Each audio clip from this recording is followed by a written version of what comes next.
ఏడాది ప్రభాస్ పెళ్లి జరుగుతోందా అంటే అవుననే సమాధానం వినిపిస్తోంది.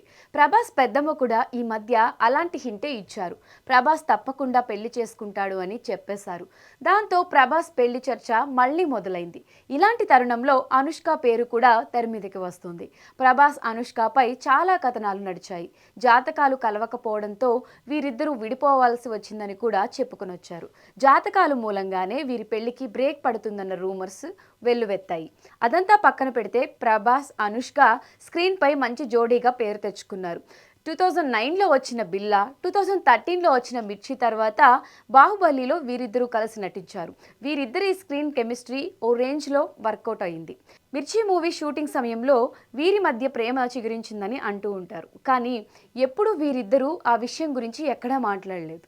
బాహుబలి సెకండ్ పార్ట్ రిలీజ్ అయి 8 ఏళ్లు దాటింది. అప్పటి నుంచి ప్రభాస్ అనుష్క కలిసింది లేదు. లాంగ్ గ్యాప్ తర్వాత వీరిద్దరూ కలవబోతున్నారని వార్తలు వస్తున్నాయి. అయితే సినిమాలో మాత్రం కాదు. ఒక ఈవెంట్లో బాహుబలి 2 పార్ట్స్ని కలిపి బాహుబలి ది ఎపిక్ అనే పేరుతో ఒకే చిత్రంగా రిలీజ్ చేయబోతున్నారు. బాహుబలి ది ఎపిక్ ప్రమోషన్స్లో వీరిద్దరూ పాల్గొంటారని టాలీవుడ్లో టాక్. బాహుబలి 2 ఆ తర్వాత ఇద్దరు కలిసి స్క్రీన్ షేర్ చేసుకోవడం కానీ బయట ఏదైనా ఈవెంట్లో అయినా కలిసిన దాఖలాలు లేవు.